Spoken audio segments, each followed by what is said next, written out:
Ambition. We all chase it, but what's the real cost?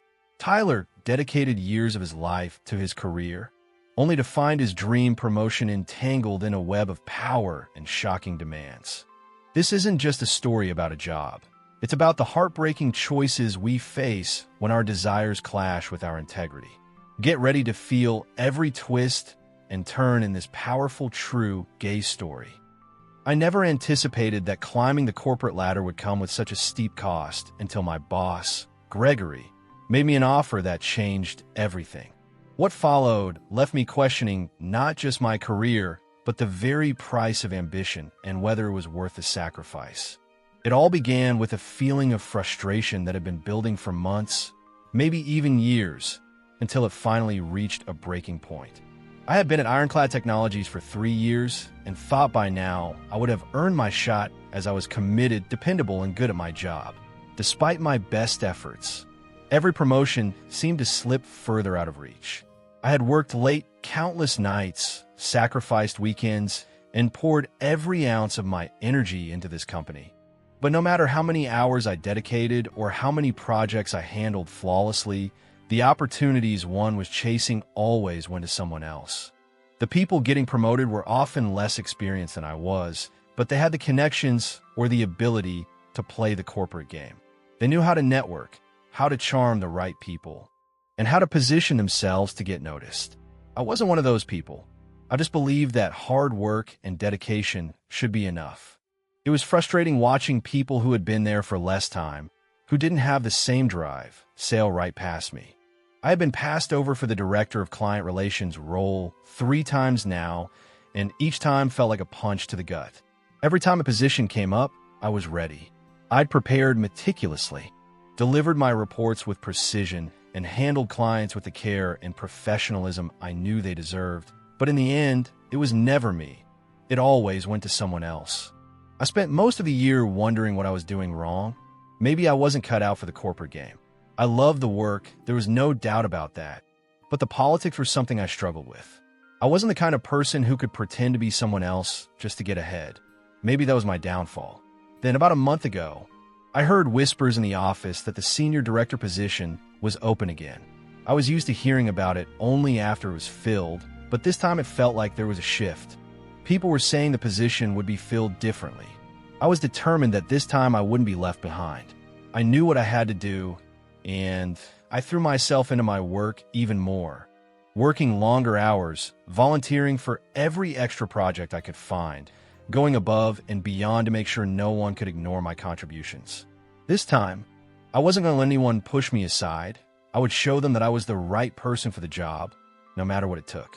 But it wasn't just the work that started to change. Something else shifted too, something I hadn't expected. I started to notice the way Gregory, my boss, was looking at me. At first, I thought I was imagining it. Gregory had always been a little distant, the kind of boss who ran a tight ship and rarely gave out compliments. He was in his early 50s, tall, fit, with a striking presence that commanded attention whenever he entered the room.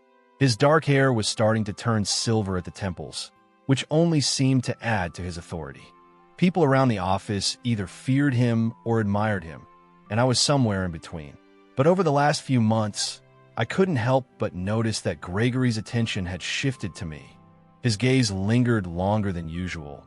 His questions seemed more personal, and every interaction felt charged, as though he was sizing me up in ways I didn't fully understand.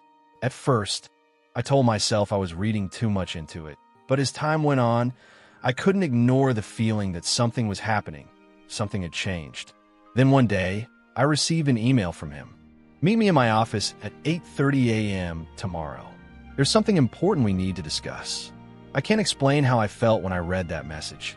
My heart skipped a beat. This was it, the promotion I had been working for. After all the effort, all the sacrifices, it was finally happening, I thought. I had done enough to prove myself. I believed finally that Gregory was going to offer me the role I had been longing for. I spent the whole night preparing. I picked out my best suit, made sure my hair was neatly styled, and reviewed every presentation I had worked on for the past few weeks. I was ready and confident this was my moment. The next morning, I arrived at Gregory's office a few minutes early. my nerves barely contained. When I entered, he was standing by the window, looking out over the city skyline. He turned as I walked in, his piercing blue eyes scanning me before he gestured for me to take a seat. "Tyler," he said, his voice calm, but carrying a weight of authority that made me sit up straight. "I've been watching your work closely, and I have to say, I'm impressed. You've put in an incredible amount of effort, and your results speak for themselves." I smiled, trying to keep my voice steady. "Thank you, Gregory. I've really been focused on making an impact." He nodded, but there was something in his eyes, something almost expectant. "I know you've been eyeing the senior director role for some time, and I think you're ready for it. No one works harder than you, and you've earned it." My heart raced. This was it. My hard work had paid off. But just as I started to feel a sense of relief, Gregory's tone shifted, becoming more serious.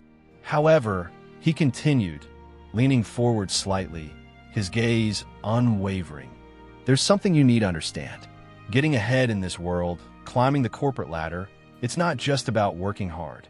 It's about positioning yourself, showing that you have what it takes to step up in ways that others might not be willing to.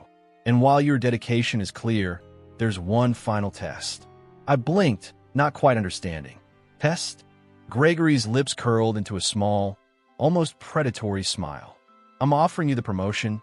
Tyler, the role is yours. But if you want it, you need to prove something to me. Something more than just your work ethic. You need to show me that you're ready to take the next step beyond the office, beyond just being a good employee. You need to show me you're committed in a way that most people aren't willing to." My throat dried up. What was he talking about? I had done everything. I had worked harder than anyone. What more did he want from me? "I know you're an intelligent man, Tyler," Gregory said, his voice dropping slightly as his eyes locked with mine, "and I think you know exactly what I'm asking. I want to see if you're ready to truly take this role, to prove to me that you're more than just a great worker." I swallowed hard, unsure of where this conversation was going. "What do you mean?" He smiled again, this time a little more knowingly. "Meet me tonight at the Hamilton Hotel, just you and me. We'll discuss the position in more detail, and I'll see if you're truly ready for the next step. If you're serious about this promotion, you'll show me. That's the price." My mind was spinning. Was he really suggesting what I thought he was? I tried to shake the doubt from my mind, but the more I thought about it, the more certain I became. Gregory wasn't just offering me the promotion on the merit of my work. He wanted something else. Something personal, something that had nothing to do with the office. I stood there frozen, my thoughts racing. I had always imagined my big break would come with an official offer, a handshake, maybe a celebratory lunch, not with an invitation to meet at a hotel. Gregory was watching me closely, as if he knew exactly what I was thinking, waiting for my decision. "You don't have to do this," he said softly, "but if you want the role, if you want to rise to the top, I think you know what you need to do." I stood there for what felt like an eternity, torn between my moral hesitation and the overwhelming desire to finally claim the position I had worked so hard for. Finally, I nodded. "I'll be there." The rest of the day dragged on like a slow-motion car crash, each minute heavier than the last. My mind kept replaying Gregory's words over and over again. "If you want it, you need to prove something to me. Show me you're willing to go further." What did that mean? And more importantly, why was he asking this of me? I couldn't help but feel a sense of dread settle in my chest. I had spent so many years working toward the senior director position that I could practically taste it. The power, the respect, the validation. I had sacrificed so much, my time, my social life, my sanity, and now it was within reach. But Gregory's offer, it didn't feel like just a promotion anymore. It felt like a test, a challenge that pushed me into unknown territory. I kept telling myself I was being paranoid, that it was probably just a business discussion, that I should go there, hear him out, and see where it led. But the more I thought about it, the more I realized it was never going to be that simple. Gregory wasn't the type of man who did things casually. He wasn't the type of man to offer you a position out of the goodness of his heart. And yet there was this part of me, the part that had dreamed of this promotion for years, that couldn't let go of the possibility that this was my one shot. I could feel the weight of that decision pulling at me. I couldn't help but remember the way Gregory had looked at me when he told me about the final test. His gaze had been so intense, so calculating, like he was already evaluating my response. He had seen something in me, something he believed I was capable of that I hadn't even acknowledged myself. And now it seemed like the cost of that opportunity was far steeper than I could have imagined. I was already halfway through the workday when I received another email from Gregory. "I'll be expecting you at 8 p.m., the Hamilton Hotel, room 502. Don't be late." The words were brief, but they sent a shiver down my spine. There was no going back now. I spent the next few hours in a fog, trying to keep my focus on the tasks at hand, but nothing seemed to matter anymore.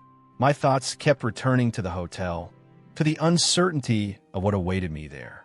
I tried to rationalize it, telling myself that this was just business, that I had worked hard enough to deserve the role, and that Gregory's offer was legitimate. But there was a small voice in the back of my mind warning me that things weren't as simple as they appeared.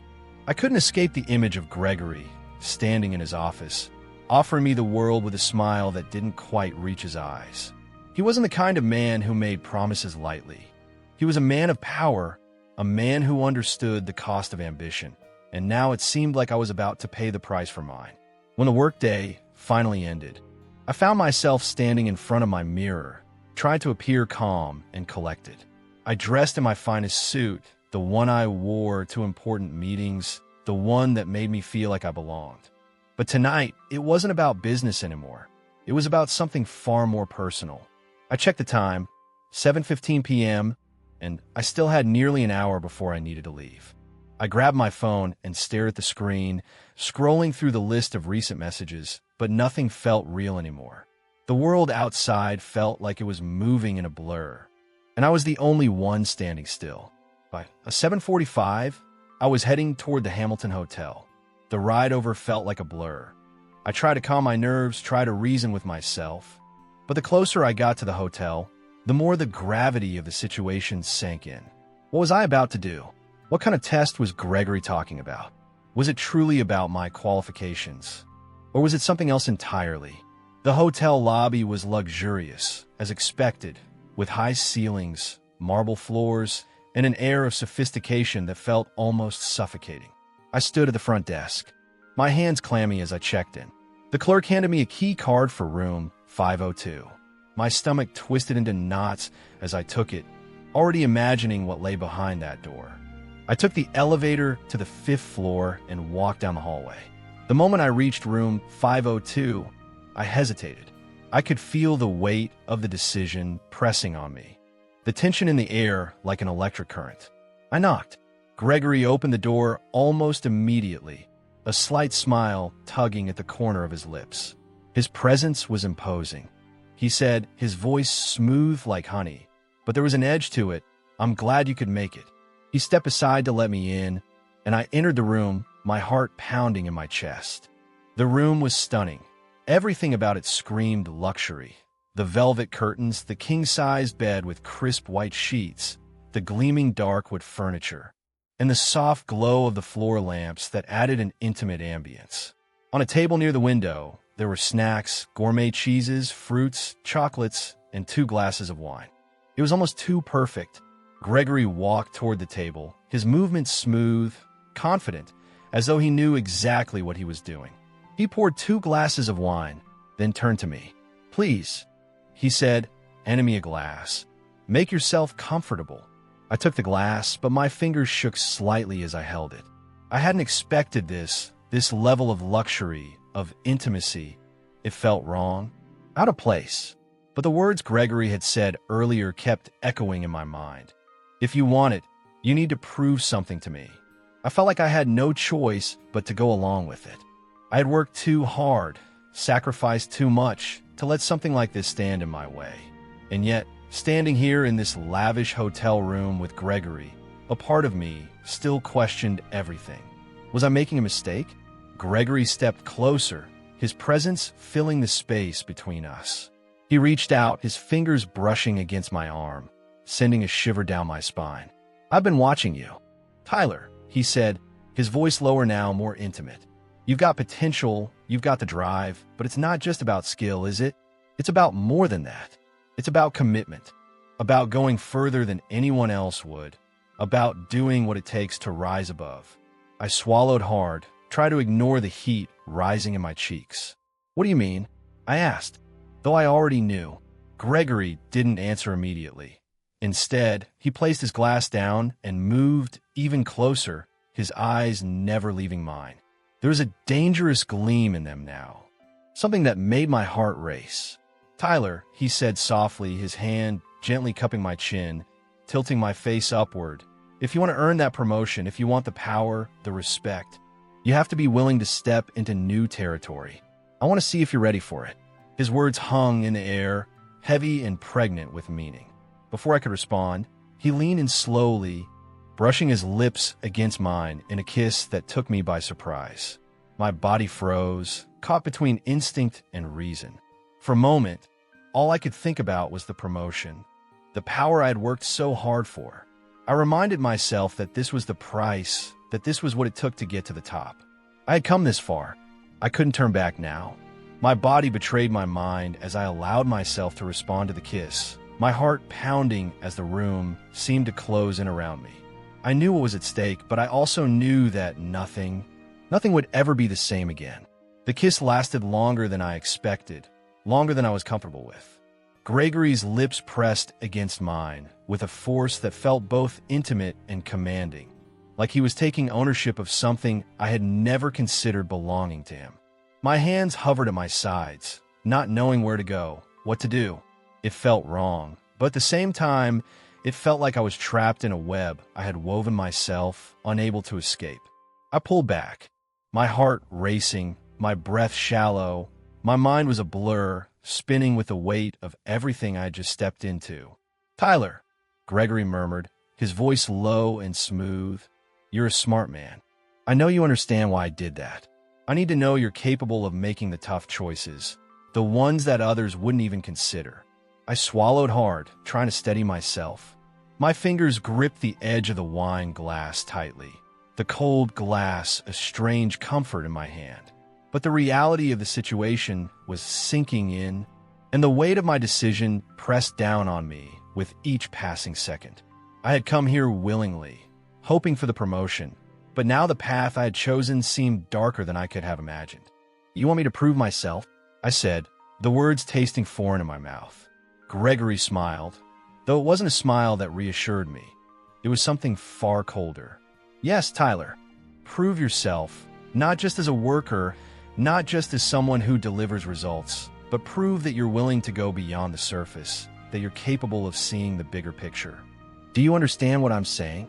I nodded, though I wasn't sure if I truly did, but I had come this far, and the idea of turning back now, of walking away empty-handed after all the work I had put in, felt impossible.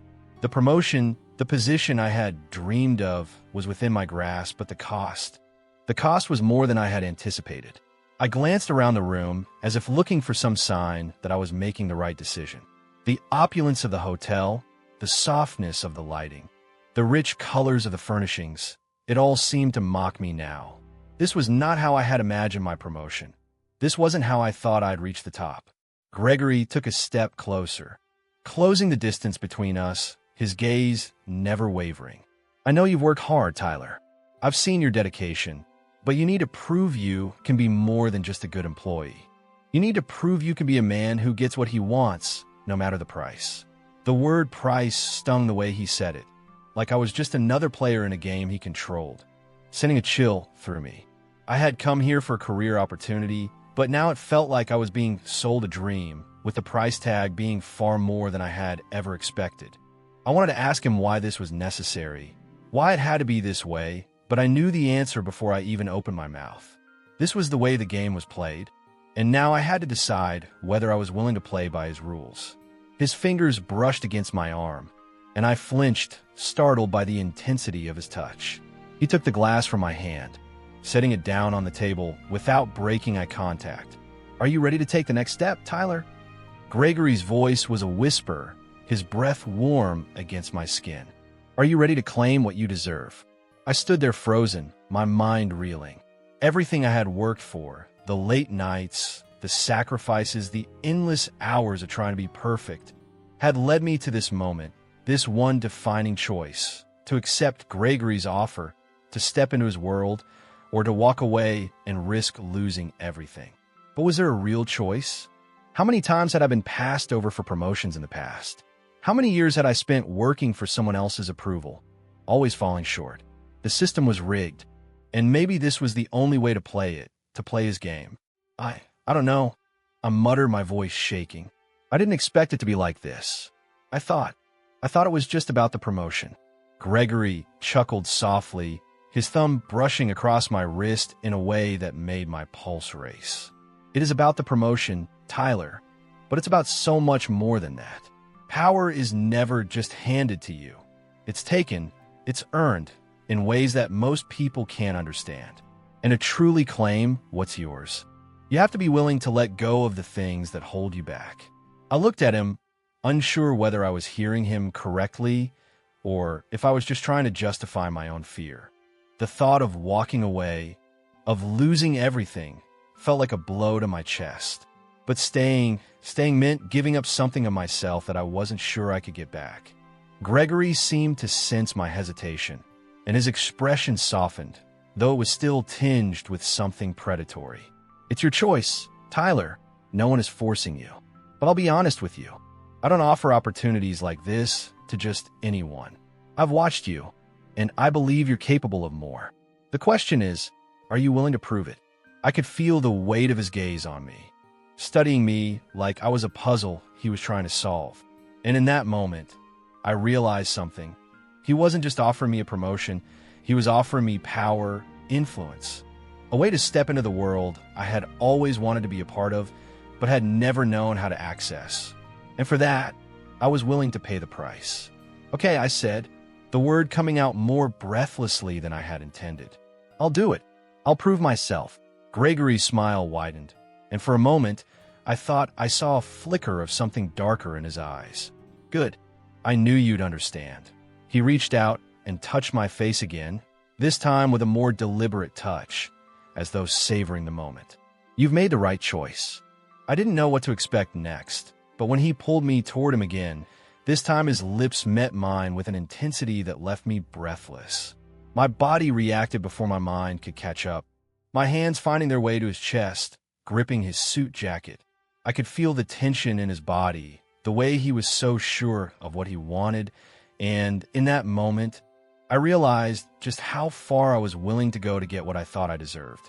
As his kiss deepened, I felt a mix of fear and exhilaration coursing through me. This wasn't just about ambition anymore. It was about something else, something I hadn't been prepared for. But it was too late to back out now.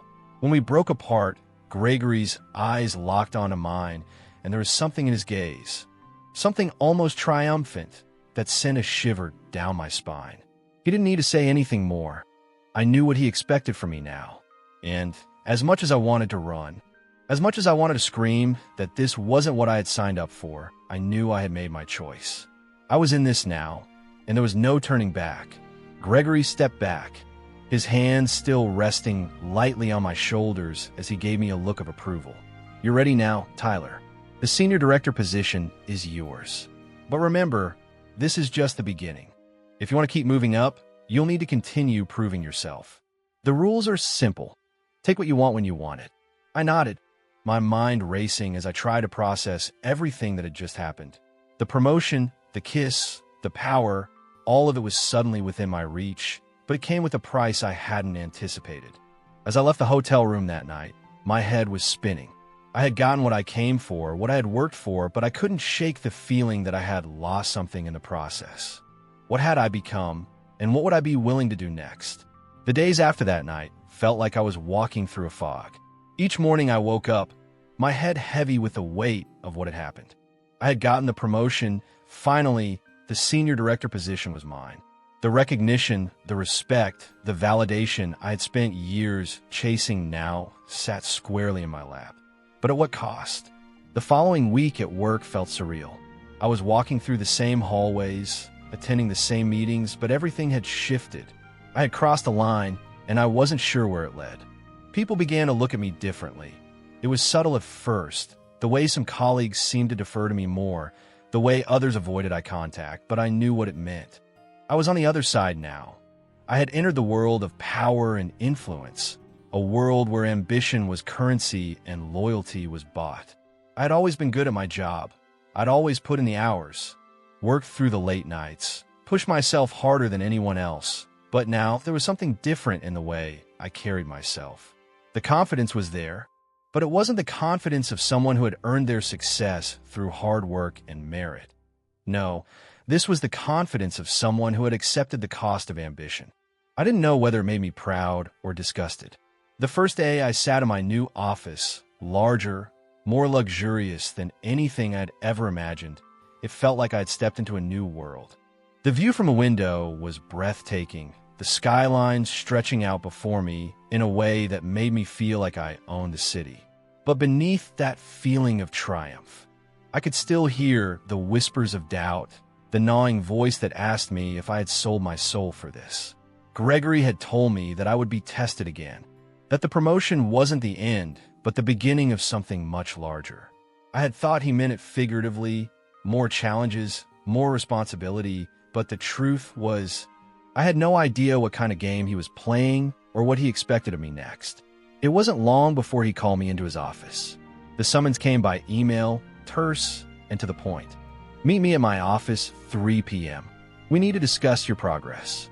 My heart pounded as I walked down the hallway to his office. I had gotten so used to seeing him as my boss, the one who had given me the opportunity one had craved for so long. But now, after what had happened between us, it felt like I was stepping into a different kind of territory. Gregory's office was pristine, sleek, and modern, just like everything about him. The walls were lined with bookshelves full of legal texts, business strategies, and other works that reinforced his image as a powerful, calculating man. When he saw me enter, his eyes locked onto mine, and I immediately felt that familiar intensity. It was like I was a target, and he was watching to see how I'd react. "Tyler," he said with a smile that didn't quite reach his eyes. "You're settling in well, I see." I nodded, trying to steady my nerves. "Yes, everything's going smoothly. Thank you again for the opportunity." Gregory leaned back his chair, folding his arms across his chest. "Don't thank me yet. There's more to this than just a title. Tyler, you know that, don't you?" I swallowed, feeling the tension in the air. "Understand." He nodded slowly.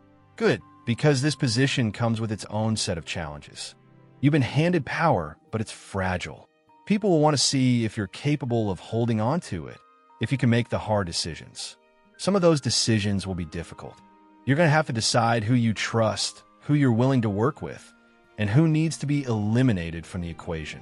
A single night of unspoken tension shifted everything, forging a connection that defied every professional boundary. Office life was always a predictable cycle. The hum of computers, soft conversation, the occasional project discussion. That's what I expected too, until that one day changed it all. It started like any other Monday, the kind you want to breeze through, but that morning the air held an unusual weight. The stillness laced with a strange intensity, as if every corner held a secret waiting to be revealed. My boss, Mr. Williams, had been working at the company since before I had even been born. 60 years old, well-respected, and undeniably intimidating. He was a man of routines. He'd start his day with a coffee that his assistant brought him, spend the first hour checking emails, and then keep meetings brisk and productive. Nothing much ever changed with Mr. Williams. I didn't know much about him outside of work, and frankly, he kept his personal life very private. Yet there was something enigmatic about him, a mystery that had drawn me in from the start. That day, as I walked into the office, I noticed Mr. Williams was already seated, his eyes fixed intently on a screen, barely glancing up. I mumbled a greeting as I passed by his office, expecting the same brief nod he gave every day, but this time he looked up, his gaze lingering a bit longer than usual, as if he was seeing me for the first time. I felt a little jolt of surprise, unsure of what it meant, if anything. "Good morning," he said, his voice low and composed. Something about the way he said it felt different, like a weight was behind his words. I'll need you to come into my office later today. There's something we need to discuss. The sentence was harmless enough, but there was an edge to it that I couldn't quite place. I managed a quick nod, shuffling to my desk, but the words echoed in my mind all morning. Was there a problem? Had I overlooked something in my recent reports? The more I thought about it, the more uneasy I felt, and my concentration drifted with every ticking second of the clock. Around noon, the familiar notification chimed on my computer, a calendar invite from Mr. Williams for a meeting in his office in 15 minutes. My heart rate quickened as I stared at the screen, my mind racing. I tried to focus on my work, but my thoughts spiraled, filled with questions. What did he want to discuss? The possibility of a raise or maybe a promotion crossed my mind briefly, but it felt too optimistic somehow. His tone didn't align with any good news. I checked my reflection in my computer screen, smoothing out my shirt as I prepared myself, rehearsing a confident smile that I didn't feel. The minutes crawled by, each one adding to the tension building inside me. When the time came, I took a deep breath, rose from my desk, and made my way down the hallway toward his office. His door was partially open, and I hesitated for a second, gathering my composure before finally knocking. "Come in," he called, his tone as unreadable as ever. As I entered, I was met with an unexpected sight. Mr. Williams was leaning against his desk, his usual stern expression softened, almost contemplative. He motioned for me to sit, and I took the seat across from him, trying to mask my nervousness. The air felt heavy, thick with something I couldn't quite name, but I did my best to ignore it. For a moment, there was silence as he looked at me, his gaze piercing and thoughtful. "You've been working here a few years now, haven't you?" he asked finally. "Yes, nearly 3. I replied, my voice steadier than I felt. "It's been a great experience." He nodded, his lips pressing into a faint smile.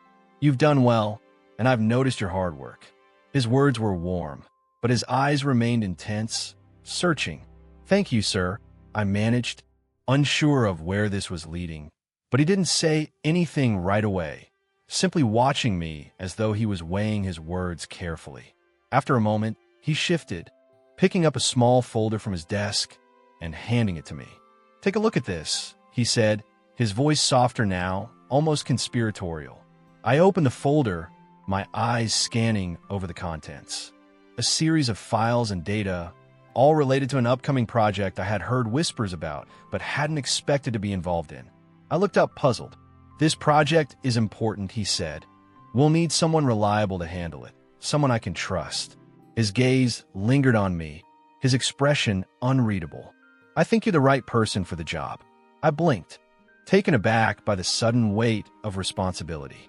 This was more than I'd expected, but before I could respond, he leaned forward, his voice dropping slightly. "There are certain things we'll need to go over in private, details that only a few will know."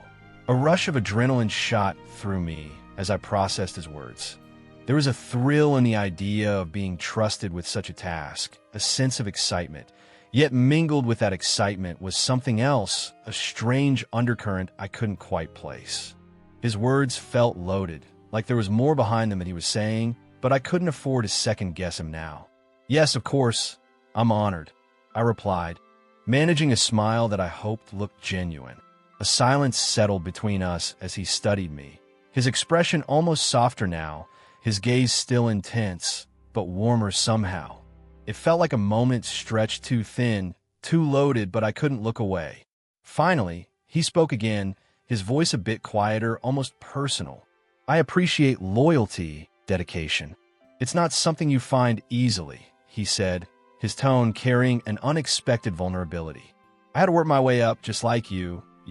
Nothing was handed to me, and I've always valued those who understand that." I nodded, absorbing his words. There was something raw about his confession, a glimpse into a part of him I'd never seen. But the moment didn't last long. He straightened, resuming his usual posture as if the lapse had never happened. "We'll begin tomorrow morning. Be here at 8 sharp." The sudden shift took me by surprise, but I nodded, standing to leave. "I'll be here. Thank you for the opportunity." "Good," he replied, offering a faint smile. "I'll see you then." As I left his office, I felt a strange mixture of excitement and tension. Something about our conversation had changed things, made everything feel more charged, more intense. And though I tried to focus on the prospect of the project, I couldn't shake the feeling that something else, something more, was unfolding beneath the surface. The rest of the day passed in a blur. My mind preoccupied with thoughts of the meeting, Mr. Williams, his words, his expressions, and the look in his eyes, all replayed in my head like fragments of a puzzle I couldn't quite fit together. By the time I left the office that evening, I was both exhilarated and on edge, uncertain about what lay ahead, but strangely drawn to it. The next morning, I arrived 15 minutes early, my nerves buzzing with anticipation. As I stepped into the office, Mr. Williams was already there, his gaze meeting mine with an intensity that sent a chill down my spine. He gestured for me to follow him, leading me to a conference room away from the usual hustle and bustle of the office. The room was quiet, secluded, the blinds drawn to keep the light dim. It felt almost like we were in our own little world, away from prying eyes. He closed the door behind us, the soft click resonating in the silence. Then he turned to me, his expression softer, almost contemplative. "I want you to feel comfortable with this project," he said, his tone gentler than usual. "I'll be here to guide you every step of the way." "Thank you," I replied, my voice barely more than a whisper. He stepped closer, just a fraction, but enough to make me aware of the subtle shift in our proximity. "If there's anything you need," he continued, his gaze holding mine steadily, "don't hesitate to come to me. This project, this work is important, but so are you." His words hung in the air, charged with a weight I couldn't define. There was something undeniably powerful in the way he looked at me, a mix of intensity and warmth that left me both nervous and intrigued. My mind raced, trying to process the shift, the unspoken tension that now filled the room. But just as quickly as the moment arrived, it passed. Mr. Williams cleared his throat, stepping back with a brief nod, as though re-establishing the boundaries he had momentarily let slip. "We'll get started on the project specifics tomorrow," he said, his tone returning to its usual businesslike calm. "Be ready for a challenging few weeks." I nodded, grateful for the return to professionalism, yet still acutely aware of the undercurrent that seemed to linger between us. As I left the conference room, a strange sense of anticipation filled me. The project was unlike anything I'd worked on before, and the stakes were high, but there was something else, a tension, a mystery that felt both thrilling and unsettling. Something had shifted, and I knew that nothing would be quite the same. The days that followed were unlike any I'd experienced at work.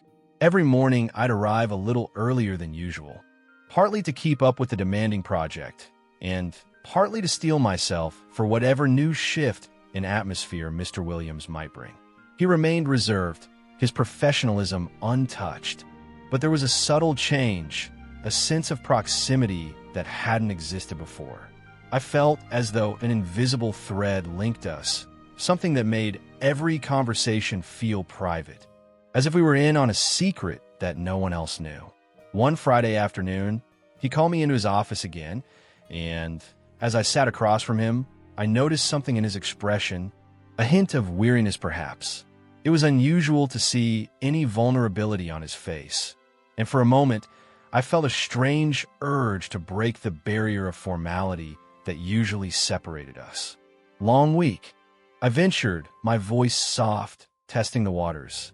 He glanced up, surprised, as if he hadn't expected me to ask. For a second, he seemed caught off guard, but then he offered a small, almost imperceptible smile. "You could say that. Projects like these take a toll, but that's part of the challenge." There was a pause, and in that quiet moment, his gaze held mine longer than it should have.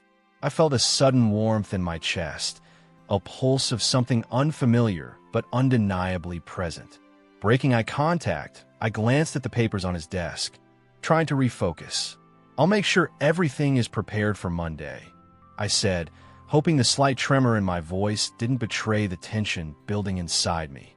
"Thank you," he replied, his tone softer. "I appreciate your dedication. Not everyone would be willing to put in the extra hours like you have." I nodded, unsure of what to say next. The silence was thick, lingering between us like a question left unasked. Just as I was about to excuse myself, he cleared his throat, pulling out a file from his drawer. "I think it's time you took a closer look at some of the details here," he said, passing it to me. "This is sensitive information, confidential to a select few in the company." I took the file, glancing at the neatly organized data. It was indeed unlike anything I'd handled before, a level of trust one hadn't anticipated. "I'll be careful with it," I replied, feeling a mix of pride and responsibility. As I stood to leave, he stopped me. "Wait, would you be able to stay for a bit longer today? I'd like us to review the initial stages together." "Of course," I replied, suppressing a sigh of relief. Despite the weight of the project, I felt an inexplicable eagerness to stay, as if part of me didn't want the day to end just yet. We spent the next hour in a back and forth, diving deep into the intricacies of the project. Mr. Williams's expertise was clear, but so was his patience. His willingness to explain things I might not have fully understood. At some point, we both leaned over the desk, poring over a particularly complex chart. Our elbows brushed, and he didn't pull away. The contact was brief, almost accidental, but it sent a jolt through me that I couldn't ignore. I looked up, only to find him watching me with that same intense gaze. It was as if he could sense the subtle shift in the air, the tension that had been simmering beneath the surface for days. For a moment, the space between us felt smaller, charged with a mix of curiosity and something else, something unspoken that neither of us seemed ready to address. Clearing his throat, he sat back, breaking the moment. "You've done well so far," he said, his voice steady. "If you keep this up, there may be more opportunities like this down the road." I managed to smile, though my heart was still racing. "Thank you, I'll do my best." When I finally left his office that evening, the streets were quiet, and I could still feel the ghost of his gaze lingering in my mind. It was unsettling, yet oddly comforting, as if the line between professional and personal had blurred in a way I couldn't quite define. The next week, things took a new turn. Mr. Williams invited me to lunch, not in the break room or the nearby cafe where colleagues usually gathered, but to a quiet, dimly lit restaurant a few blocks from the office. It was far from what I'd expected, and as we sat across from each other, I found myself feeling oddly vulnerable. The familiar office walls were replaced by a more intimate setting. "I thought it would be nice to get out of the office for a bit," he said, his tone casual yet careful. "We've both been under a lot of pressure lately." I nodded, my mind racing. "It's true. This project has been intense, but it's rewarding.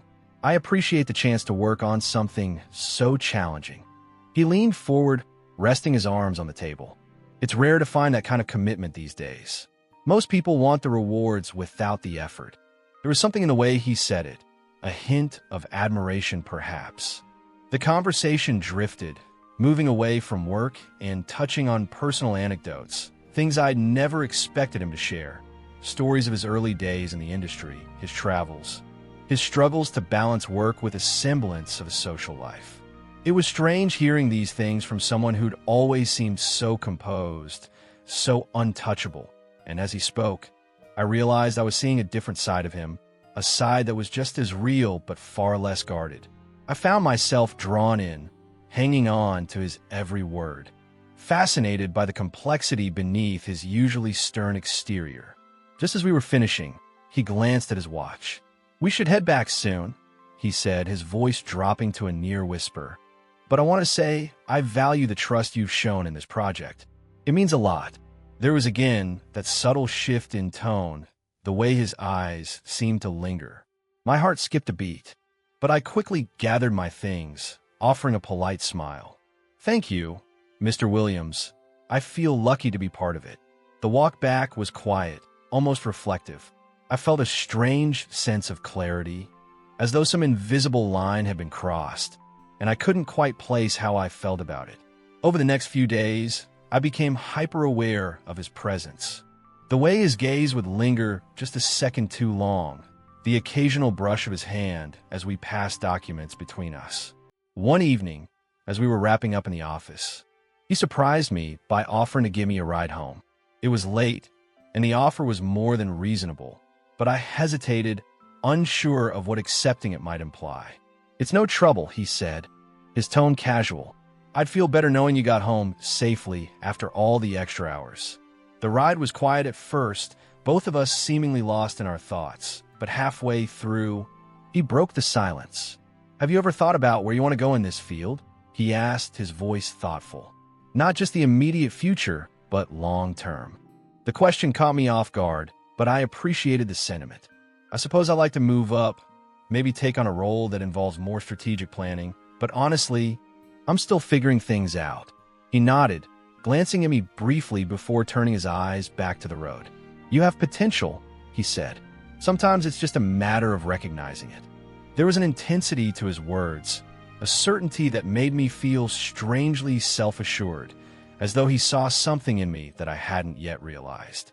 I wanted to say something in return, to express the gratitude and the mix of emotions building inside me, but I stayed silent, allowing the moment to hang in the air. When he finally pulled up to my building, I thanked him, my voice softer than I'd intended. He gave a brief nod, a slight smile playing on his lips. "See you tomorrow." As he drove away, I stood there watching until his car disappeared around the corner. The night air was cool, grounding, and yet I felt an unfamiliar warmth and excitement I couldn't quite explain. It was as if a door had opened, revealing a path I hadn't noticed before. Over the next few days, our interactions became more frequent, each one tinged with the same undercurrent of tension. I found myself looking forward to them, to the quiet moments in his office, the shared glances that felt almost like secrets. Yet there was something undeniably tense about it, an awareness that grew with each passing day. A line had been crossed, and while neither of us acknowledged it, we both seemed to understand it. The air between us was thick with possibilities, each one as intoxicating as it was unsettling. And though we'd never spoken about it, we both knew things would never return to the way they were before. Something had shifted, and whatever was coming next, it was bound to change everything. The days felt like they were passing in a slow blur, yet each moment was heightened, charged with something that felt both electric and unspoken. Our glances lingered, and conversations grew quieter, but the underlying tension was unmistakable. It was as if we were both teetering on the edge of something we couldn't quite name, each interaction pulling us closer to that uncharted territory. One evening after hours, I found myself alone in the office again. The others had left, and I'd stayed behind to finalize a few last-minute adjustments on the project. My focus was intense, but it shattered the moment I heard footsteps approaching. Looking up, I saw Mr. Williams standing in the doorway, watching me with that same quiet intensity that had become so familiar. "You're here late," he remarked, his voice carrying a warmth that felt strangely intimate in the stillness of the empty office. I managed to smile, glancing at the screen. "Just trying to make sure everything's ready for tomorrow's meeting. The project has to be perfect."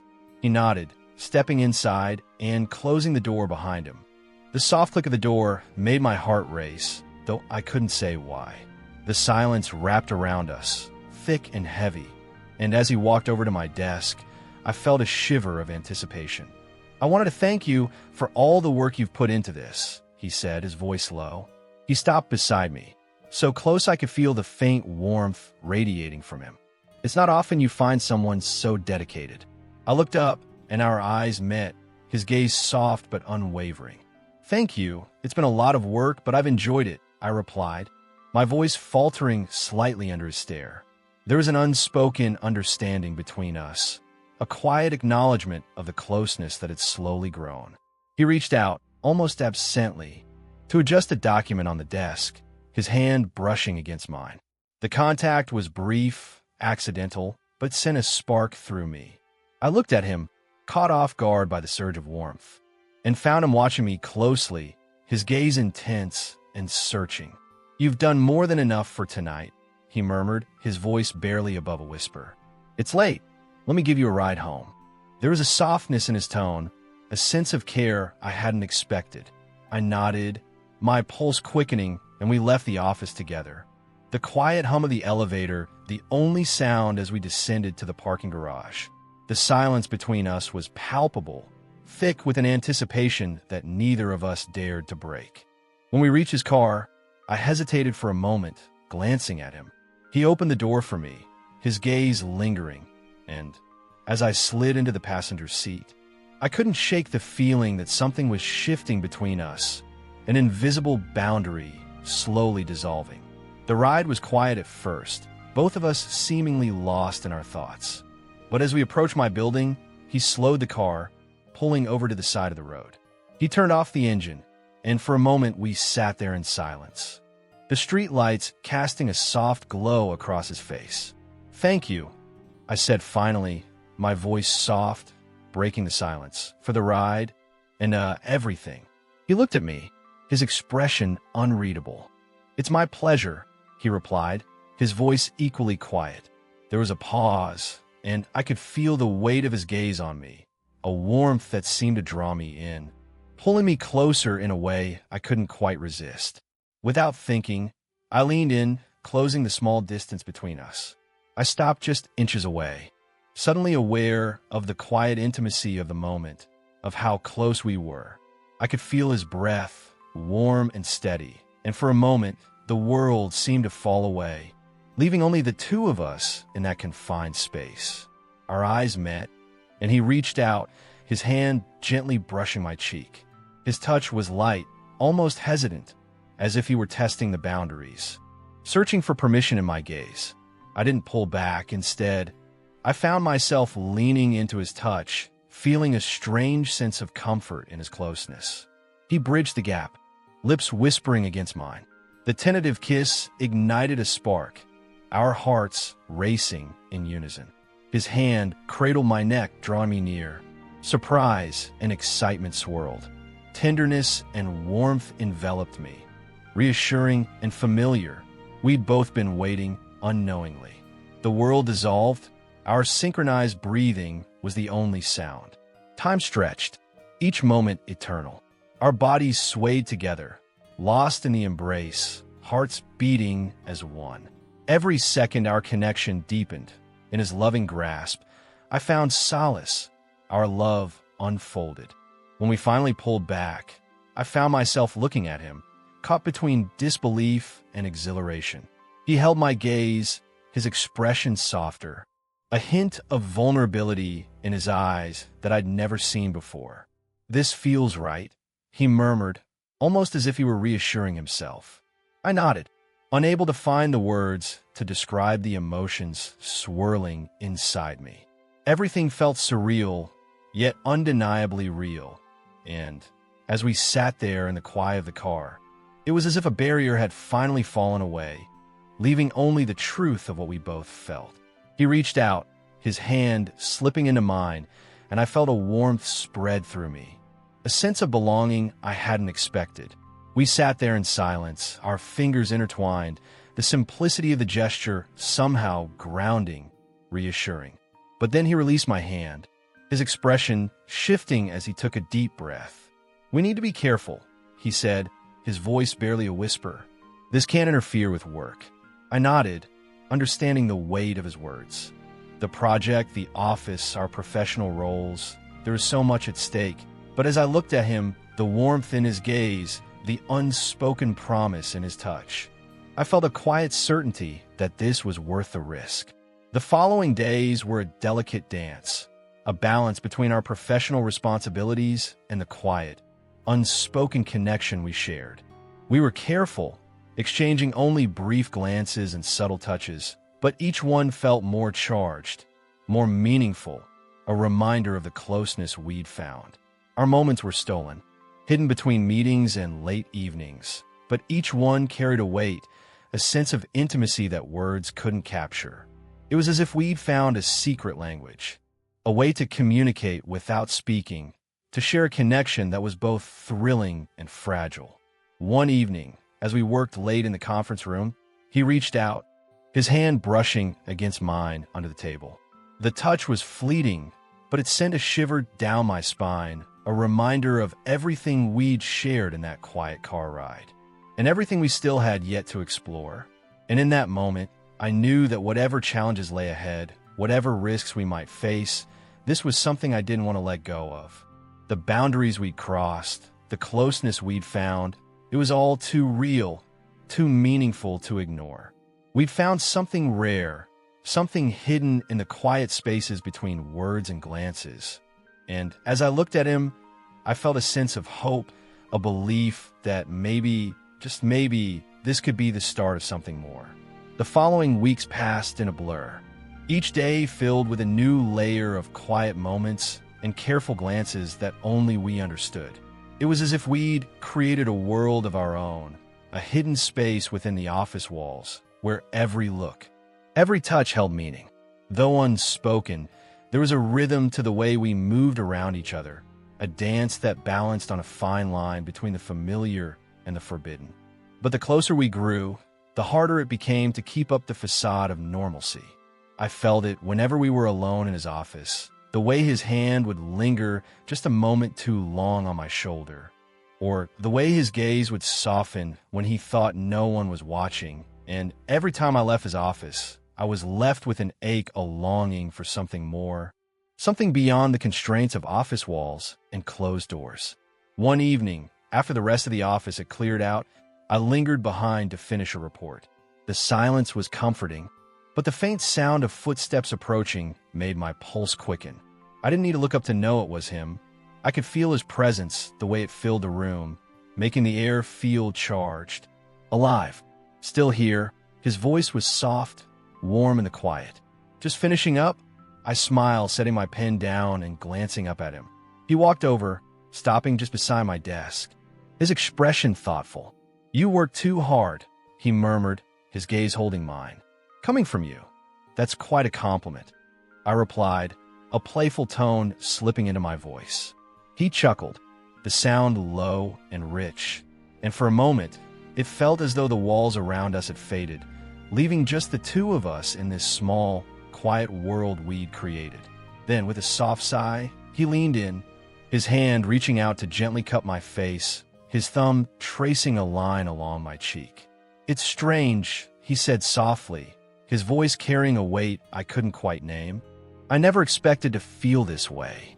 The vulnerability in his words made my heart ache, and without thinking, I reached up, placing my hand over his.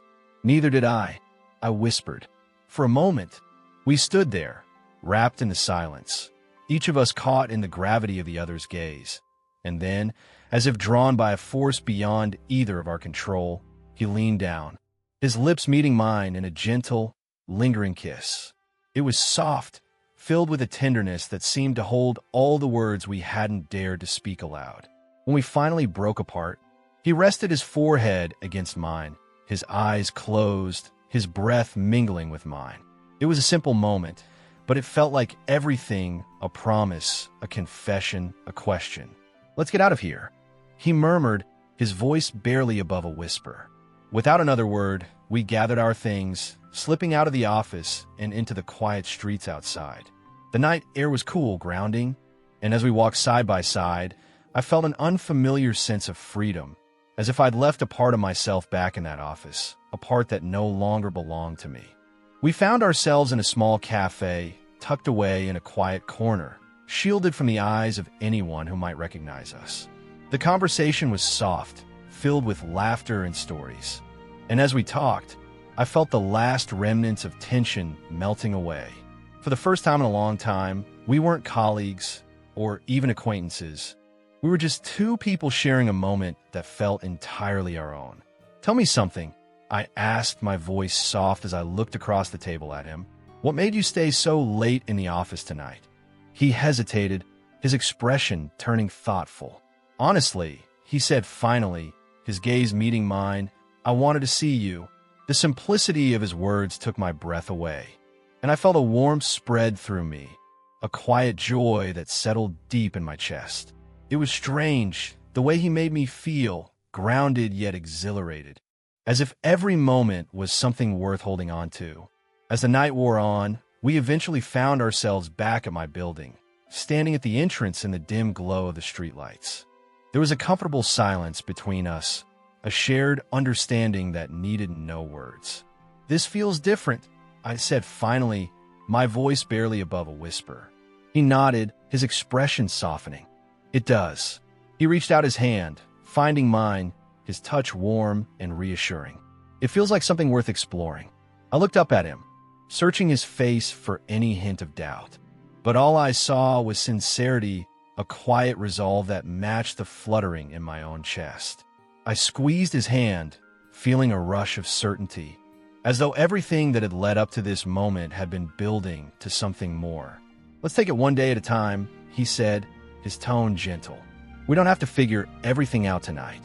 There was wisdom in his words, a reminder that whatever we were building didn't need to be rushed. I nodded, grateful for the reassurance, and together we lingered in that quiet moment, savoring the simplicity of being close. In the days that followed, the unspoken understanding between us became a steady presence, a quiet pulse that colored every interaction, every shared glance. We didn't need to define it or explain it. It simply was, and that was enough. The world around us carried on, the office bustling with its usual rhythm, but within that familiar space. We had carved out something uniquely ours. Each day was like a small step forward, a new layer added to the bond we'd built, a quiet promise that neither of us had to speak out loud. There were challenges, of course, moments when the line between work and personal blurred, when the demands of the project pulled us back into the roles we'd been so careful to maintain. But even then, I felt his presence beside me, a reminder that whatever we faced it together. One evening, as we wrapped up another late night at the office, he looked at me with that familiar warmth, a smile playing on his lips. "We've come a long way," he said, his tone soft, almost reverent. I nodded, feeling a surge of gratitude, a sense of contentment I hadn't known I'd been missing. "We have." He reached out his hand, brushing against mine, a simple gesture that held a world of meaning. And as we left the office that night, stepping out into the cool embrace of the evening, I knew that whatever lay ahead, whether it was challenges, uncertainties, or simply the quiet moments that defined our days, it was a journey I wanted to take one step at a time, side by side. A quiet evening in the office was supposed to be just another night, but when he walked closer, everything I thought I knew about my life changed in a heartbeat. If you'd asked me 6 months ago where I saw my career going, I'd have given you a simple, predictable answer. A steady job, slow but steady promotions, and maybe, just maybe, a window office one day. But then I met Mr. Easton, my boss, and the idea of a safe, planned future disappeared in an instant. With him, nothing was ever as simple as it seemed. It was one of those cold mornings when the coffee isn't quite strong enough, and the routine of the office feels like it could lull you to sleep. I pushed through the revolving doors, bundled up in a thick coat, barely looking up as I made my way toward the elevator, but the second I glanced across the lobby, I saw him, Mr. Easton, leaning against the marble reception counter, looking anything but ordinary. In the months since I'd joined the firm, I'd learned quickly that Mr. Easton was a man who didn't quite fit the traditional mold of a corporate leader. Everyone knew him as a force of nature, someone who could be both charming and intimidating with the same smile. He had this ability to make you feel like you were the only person in the room when he spoke to you, like he'd zoomed in on something essential. And when his eyes landed on me that morning, I felt a jolt run through me, sharper than the cold outside. "Good morning," he said, his tone smooth yet somehow serious. I managed a polite nod, my usual response, and turned to press the elevator button, but his voice cut through the air again, stopping me. "Got a minute? There's something I'd like to discuss with you." There was a faint smile on his lips, but his eyes held that intense gaze he always wore, a look that said he had a purpose in mind, a reason for everything. I followed him to a corner of the lobby where the morning light slanted through the windows, casting long shadows. I felt an odd sense of anticipation, but I told myself it was just another task, just another project he wanted me to handle. "I need someone who can keep a secret," he began, his voice low and steady. "Someone I can trust beyond the usual office politics." I blinked, trying to process his words. This wasn't the start of a project briefing or a strategy meeting. There was something almost personal in the way he spoke, and it caught me off guard. His eyes locked onto mine, waiting for an answer. "Of course," I said, a little too quickly, feeling a strange blend of curiosity and uncertainty. "You can trust me."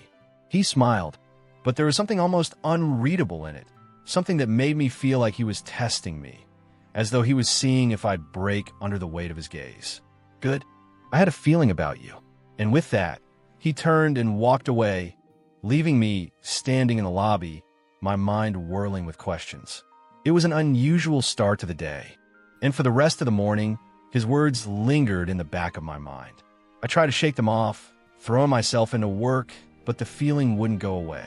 By lunchtime, I'd almost convinced myself that I'd misread the whole thing, that maybe he just meant I'd be on a sensitive project.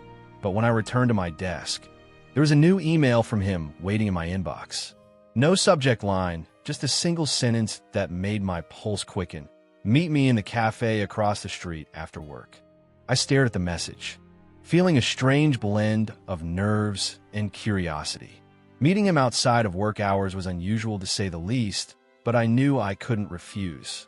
I closed the email, trying not to read too much into it. But as the clock ticked down to the end of the day, I felt the anticipation build. Finally, at 5 sharp, I grabbed my coat and made my way to the cafe.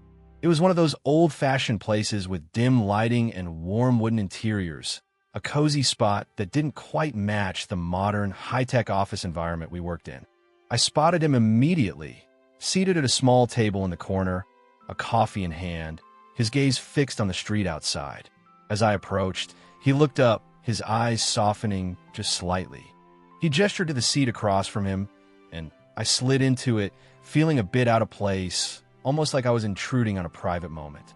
He took a sip of his coffee, not saying anything at first, just studying me with that unreadable expression. "I want to talk to you outside the office," he said, finally breaking the silence. "Sometimes things are better left separate." I nodded, unsure of what to say. His words held an underlying weight, and I couldn't shake the feeling that this was about more than just work. But before I could ask, he leaned forward, his gaze intense, almost piercing. "There's something I'm working on," he began, his voice low. "It's unconventional, but I need someone I can trust with it." He didn't elaborate, didn't give any details, but his eyes held mine, as if he were waiting for me to agree before he revealed more. I felt a strange thrill, a mix of curiosity and excitement. I nodded, not quite trusting my voice to respond. For a brief moment, he smiled, and it was the kind of smile that felt like a reward, like he just decided to let me in on something important. "Good," he said softly, leaning back in his chair. "I had a feeling you'd understand." He picked up his coffee again, taking a slow sip, his gaze still fixed on me. "Tell me," he said, his tone casual but his eyes intense. "What brought you here? Why this job?" I blinked, caught off guard by the question. It was such a personal thing to ask, and it felt strange coming from him. A man who usually kept his own life locked away behind a wall of professionalism. But something about the way he looked at me, the quiet intensity in his eyes, made me want to answer honestly. "I guess I wanted something challenging," I said slowly, choosing my words carefully, something that would push me, something that would make me better. He nodded, as if he understood exactly what I meant. For a few minutes, we just sat there, the silence between us comfortable yet charged. I felt like I was on the edge of something, like this conversation was leading somewhere unexpected, somewhere I hadn't anticipated. When he finally broke the silence, his voice was softer, almost hesitant. "Sometimes we have to take risks to get what we want," he said, his gaze locked onto mine. "To push ourselves beyond what we think we're capable of." I wasn't sure what he meant, but his words resonated with me, lingering in the air between us. There was something about the way he spoke, a kind of vulnerability that I'd never seen in him before. And as we sat there, our eyes meeting across the small table, I felt a strange sense of connection, as if we were both on the same path, both searching for something beyond the ordinary. Eventually, he glanced at his watch, a small frown crossing his face. "I have to get going," he said, his tone regretful. "But I want you to think about what we discussed about trust." He stood up, leaving a few bills on the table, and looked at me one last time. "See you tomorrow," he said softly, his eyes lingering on me for a moment before he turned and walked out. disappearing into the evening crowd. I sat there for a long time, my mind racing with everything he'd said. It felt like I was on the edge of something significant, something I couldn't quite define yet. And as I walked home that night, I couldn't shake the feeling that this was just the beginning of something that would change everything. The next morning, I could barely concentrate. Mr. Easton's words from last night looped in my mind. Sometimes we have to take risks to get what we want. There was something unspoken behind those words, like a line I was being invited to cross, but not told outright. I arrived at the office feeling a strange mix of nerves and anticipation, wondering if he'd even acknowledge the conversation from the cafe. The hours trickled by with no word from him. It was as if nothing had changed. Mr. Easton was in and out of meetings, barely glancing my way as he strode through the office with that air of focus he always wore. Part of me felt relieved that he hadn't singled me out, but another part couldn't ignore the sinking disappointment that maybe whatever had sparked between us was just my imagination. At lunch, I decided to clear my mind with a walk around the block. Just as I was about to head back inside, my phone buzzed. It was a message from Mr. Easton. Conference room now. My heart pounded as I hurried inside, weaving my way through the rows of desks and hallways to the conference room. When I entered, I was surprised to see only him. He stood by the large window, his hands in his pockets, looking out over the city skyline. He didn't turn when I walked in, and the silence stretched thin between us. "Close the door," he said finally, his voice low, carrying a weight that made my pulse quicken. I did as he asked, and the soft click of the door seemed to hang in the air. For a moment, he stayed quiet, then turned to face me, his eyes unreadable. "You're probably wondering why I asked you here," he began, his gaze intense. "It's not easy for me to trust people, especially in this industry, but I've been watching you since you joined, and there's something about you, something that makes me believe you can handle what I'm about to task you with." He took a step closer, and I felt the space between us shrink, the air thickening with tension. "I have a project," he continued, his voice barely above a whisper, "that requires someone discreet, someone willing to take on risks that aren't exactly part of the usual job description." My throat went dry, but I managed to nod. "I can handle it, whatever it is." He studied me, his gaze piercing. "Are you sure? Once you agree, there's no going back. It's not standard office work, it's personal." His words hung in the air, heavy and charged. I could feel my pulse racing, but I nodded, holding his gaze. "I'm sure." For a moment, he just looked at me, as if weighing my answer, assessing whether I truly understood what I was getting into. Then he stepped back, a faint, almost reluctant smile tugging at the corner of his mouth. "Good," he said softly, his eyes lingering on mine. "Meet me tonight after hours." I didn't ask any questions, didn't press him for details. All I could feel was the rising tension, the unspoken promise in his words. I spent the rest of the day in a haze, going through the motions of work, but unable to focus on anything. The minutes seemed to crawl by, each one bringing me closer to whatever awaited that evening. When the office finally emptied out, I made my way to his office, the silence around me amplifying the anticipation building in my chest. Mr. Easton was waiting, his expression unreadable as he motioned for me to close the door behind me. The dim light cast shadows across his face, highlighting the intensity in his gaze. "Let's go," he said, his voice barely above a whisper. He led me down the corridor and out of the building to a sleek black car waiting at the curb. We drove in silence, the city lights flashing by as we wound our way through unfamiliar streets. Finally, he pulled up in front of a quiet, secluded restaurant I'd never seen before. He parked, glanced at me, and without a word, stepped out of the car. Inside, the restaurant was dimly lit and nearly empty, the soft hum of jazz music filling the air.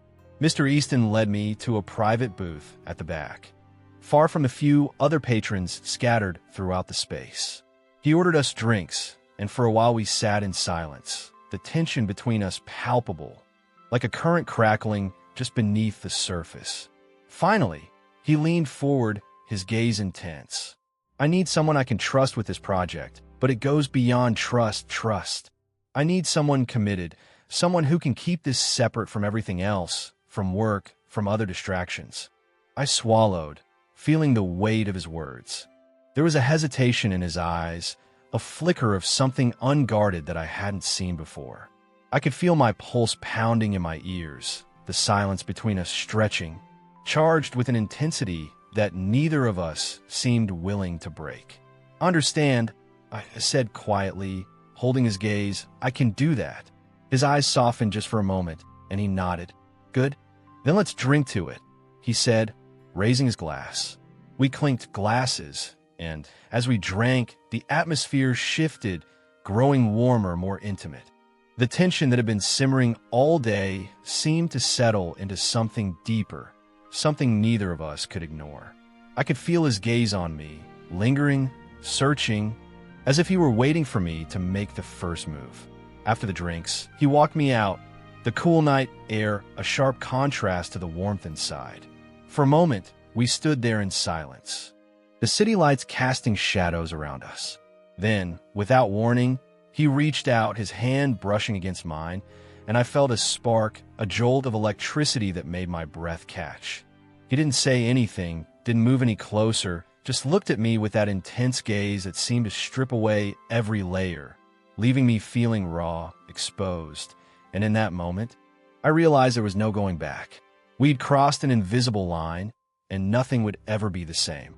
We stood there for a long moment, caught in that charged silence. Then he turned, glancing over his shoulder. "Come with me." I followed him, my heart pounding as we walked in silence, our footsteps echoing down the empty street. We ended up at a small, quiet bar tucked away in a side alley. The place was empty except for the bartender, who gave Mr. Easton a nod as we entered. We settled into a corner booth, the dim light casting shadows across his face, highlighting the sharp angles and the intensity in his eyes. For the next hour, we talked about everything and nothing. Work, life, the choices that had led us here. But beneath the words, there was a tension that neither of us could ignore, a magnetic pull that seemed to draw us closer with every passing minute. At some point, he reached across the table, his hand brushing against mine. It was a subtle gesture, but it sent a shiver through me, a jolt that made my heart skip a beat. I looked up, meeting his gaze, and in that moment, I saw something unguarded in his eyes, a vulnerability that took me by surprise. He didn't pull away, didn't break the contact, just held my gaze, his fingers lingering against mine. And in that quiet, intimate moment, I felt something shift, something that had been building between us, finally breaking free. Eventually, he let his hand slip away, a faint smile tugging at the corner of his mouth. "We should get back," he murmured, his voice soft, almost reluctant.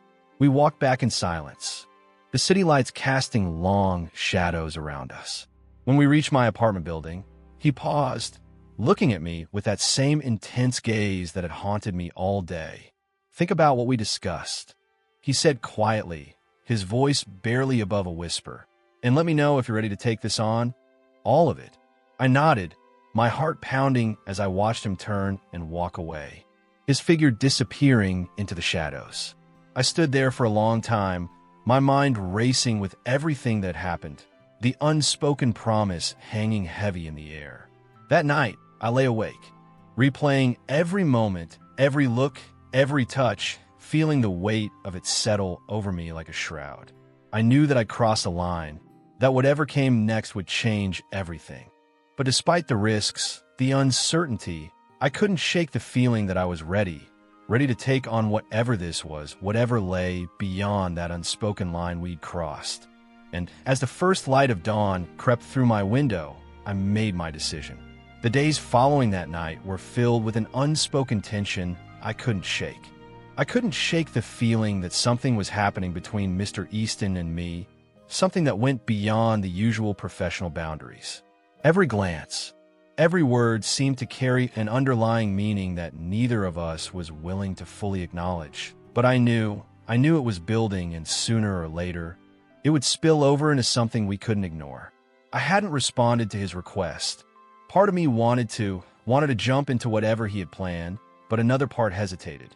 It wasn't just the professional risks at stake, it was everything else. I could feel the weight of his gaze, the quiet power he held over me, and it was unlike anything I'd ever experienced. But despite my hesitation, I couldn't stop thinking about him. He consumed my thoughts, each encounter with him leaving me more tangled in the web he seemed to be weaving around me.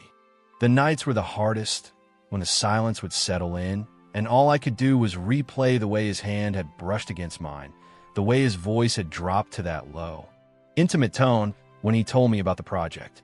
It was a week later when he called me into his office again, his usual calm demeanor hiding the tension that had started to creep into the way he interacted with me. He barely looked up when I walked in, but there was something in his eyes, something deep and unreadable that made my heart race. "Close the door," he said, not bothering to look up from his desk. I did as instructed, feeling the door click shut behind me, sealing us in this small, confined space. He finally looked up, his gaze locking onto mine. It was like a spark had been lit, and I couldn't tear my eyes away. He leaned back in his chair, fingers drumming lightly on the desk, a small smirk tugging at the corner of his mouth. "I think it's time we take this a little further." The words hung in the air, thick with implication. My throat tightened, and I couldn't find my voice at first, but he didn't seem to need me to respond immediately. He stood up, his movement deliberate, and walked around the desk, stopping just a few inches away from me. The space between us seemed to shrink with every step he took, and my body tensed instinctively, wanting to pull away, but I couldn't. I was drawn to him.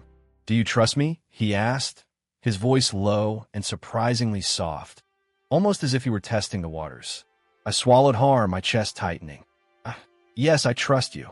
He nodded slowly, as if satisfied with my answer.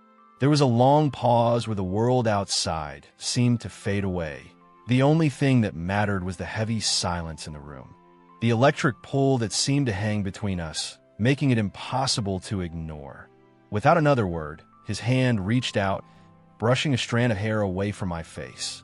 The touch was light, almost tender, but it sent a shock wave of heat through my body. He lingered there for a moment, his fingers tracing the line of my jaw, sending a rush of warmth to my skin. "You know," he murmured, his voice barely audible, "I've never been good at holding back." His eyes flickered down to my lips before locking onto my gaze again, as if he were waiting for me to make the next move. It was as if time itself had stopped. I could feel my breath quicken, the air between us thickening, my heart pounded in my chest, and I could almost hear it, a frantic rhythm that drowned out everything else. And in that moment, I couldn't deny it anymore. I wanted him. Before I could think about it, I closed the distance between us, my lips meeting his in a kiss that was both tentative and urgent. It wasn't forceful, but it was full of an unspoken longing that neither of us had been able to ignore.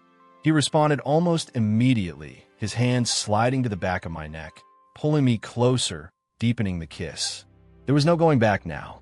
The kiss was slow at first, as if we were both testing the waters, gauging each other's reactions. But as our bodies pressed closer, the heat between us grew more intense.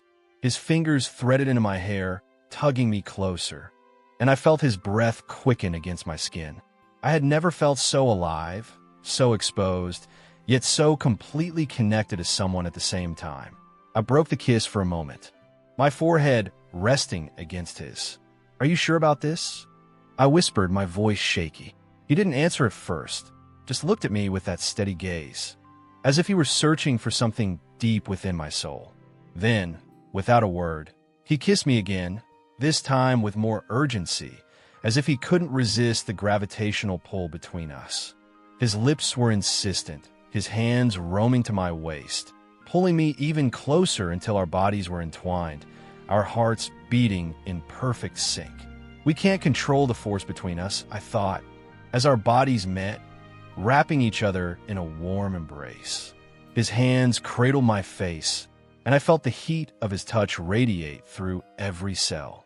My hands found their way to his chest, feeling the steady beat of his heart beneath the fabric of his shirt, echoing the rhythm of mine. The world outside the office melted away, leaving only the two of us, lost in the intensity of the moment. Time stood still as our bodies swayed together, our breath mingling in a sensual dance. I couldn't think, I didn't want to think.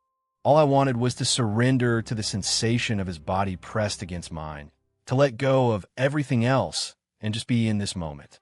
But then, just as quickly as it had started, he pulled away, his breath coming in short gasps. I looked up at him, confused, wanting more, but not sure how to ask. His expression was unreadable, a mixture of satisfaction and something else. Something I couldn't quite place, a glimmer of vulnerability perhaps, or a hint of longing. "Do you regret it?" I asked softly, my voice barely a whisper. He looked at me for a long moment, his eyes dark and intense. Then he shook his head. "No," he said, his voice low but steady. "But we need to be careful. It changes everything." I nodded slowly, feeling the weight of his words settle over me. It was true, this wasn't just some passing moment, it was a turning point. We couldn't go back to how things were before, not after what had just happened, but there was more.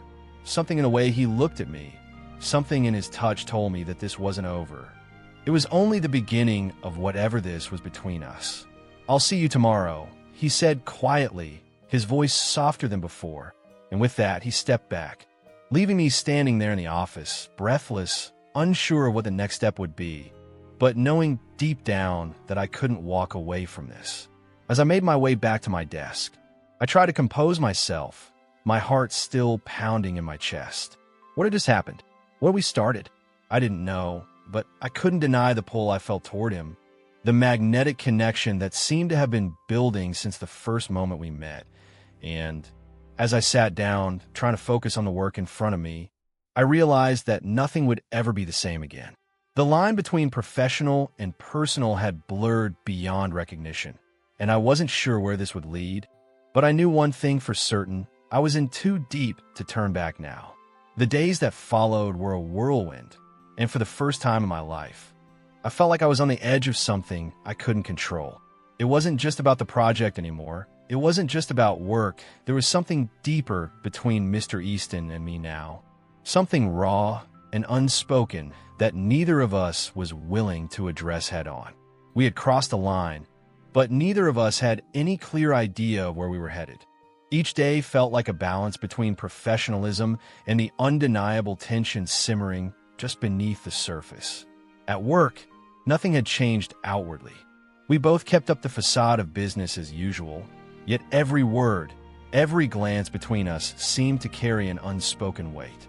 It was like we were both walking on a tightrope, afraid of what would happen if either of us lost our footing.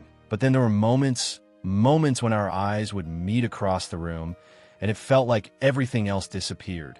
There was this unspoken understanding, a silent acknowledgement of what had happened between us and what it meant.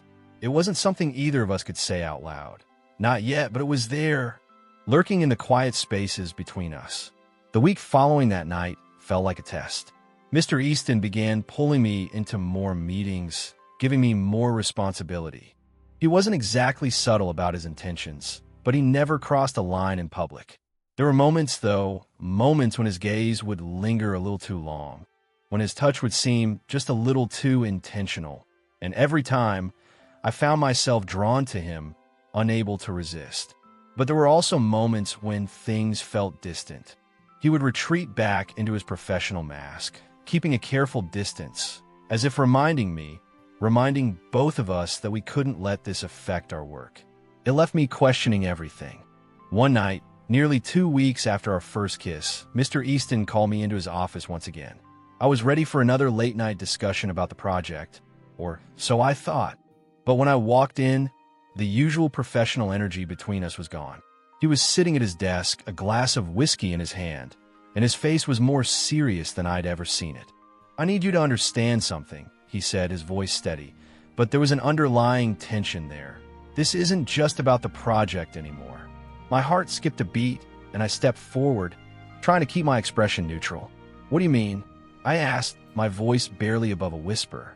He set the glass down, his fingers lingering on the rim for a moment before he looked up at me, his eyes locking onto mine with an intensity that felt like a physical force. "I mean, what's happening between us can't be ignored, but it also can't be rushed. I don't want you to think this is something you'll regret. I swallowed, trying to make sense of his words. There was something in his gaze, something that was both reassuring and terrifying at the same time. He was giving me an out, but he was also pulling me deeper into whatever this was, and in that moment, I realized I didn't want to pull away. I don't regret it, I said, the words slipping out before I could stop them. I don't want to stop. For a long moment, he didn't speak. His gaze softened, and he stood up, walking slowly toward me. He was so close now that I could feel the heat radiating from his body, the closeness palpable, the air between us crackled with energy. And I could feel my heart pounding in my chest. He didn't say anything. Instead, he reached out his hand, brushing the side of my face. His touch was gentle, almost reverent, as if he were afraid of breaking something fragile between us. I closed my eyes for a moment, savoring the warmth of his touch before I felt his lips' soft and warm press against my forehead. When he pulled away, he didn't speak immediately. Instead, he just stood there, studying me, as if trying to read something I wasn't saying. Then his hand slid into mine, and he led me to the door. "Come with me," he murmured, his voice soft yet commanding. There was no question in his tone, no hesitation. We walked out of the office, past the empty cubicles, and out into the night. The city seemed different in the quiet hours after work, the streets bathed in the soft glow of streetlights. We didn't speak, just walk side by side, our hands still connected, the space between us almost unbearable. When we reached his apartment building, he led me inside, and we took the elevator up in silence. The moment the door opened, I felt a shift, something unmistakable in the air. This was no longer about work, no longer about the project or the responsibility that came with it. This was something else, something personal. His apartment was sleek and minimalistic, everything in its place, yet there was a warmth to it that I hadn't expected. He led me to the living room, where the lights were dim, the only illumination coming from a few candles flickering on the table. "Stay," he said, his voice low. It wasn't a question, it was an invitation, one I couldn't resist. I stood there for a moment, my mind racing. I could feel the tension in the room, in the air, in the space between us. It was impossible to ignore the way my body reacted to his presence, the way I could feel the pull between us drawing me closer. And then, without a word, he stepped forward, closing the distance between us in a single movement.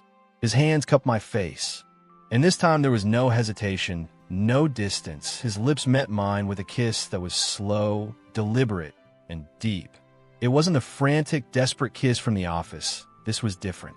It was softer, more intimate, as though we were both giving in to something that had been building for far too long. I melted into the kiss, my hand sliding up to rest on his chest, feeling the steady rhythm of his heartbeat beneath my fingers. I felt him pull me closer, his body pressing against mine, and I couldn't think, couldn't breathe. All that mattered was the feel of him, the connection between us that seemed to deepen with every second. When we broke apart, we didn't say anything. We didn't need to. The silence was enough. We knew where this was heading, and neither of us was willing to stop it. He led me to his bedroom, where the world outside ceased to exist. There were no more walls between us, no more boundaries, just the undeniable connection we shared. The night unfolded in a blur of heated touches and soft whispers, each moment building upon the last until we were both lost in the space between us. As the night wore on and we finally lay there together, the weight of everything settled in. What had started as a simple professional relationship had grown into something much more complex. There were no clear answers, no easy resolutions, but there was something undeniable between us, a connection that neither of us could deny, no matter how much we tried to fight it. When the first light of dawn crept through the blinds, I found myself thinking about what had happened, about what we had just shared. I didn't know what the future held or where this would lead, but for the first time in a long time, I felt at peace. I didn't need answers right now. All I needed was this moment and the promise of what might come next. For the first time in my life, I felt like I was exactly where I was supposed to be. Was your heart pounding with Tyler's? Did this story make you think? Then show us some love. Like this video if you were moved. Subscribe to LGBT Stories for more emotional journeys. And comment below, what was the most surprising part of Tyler's experience for you?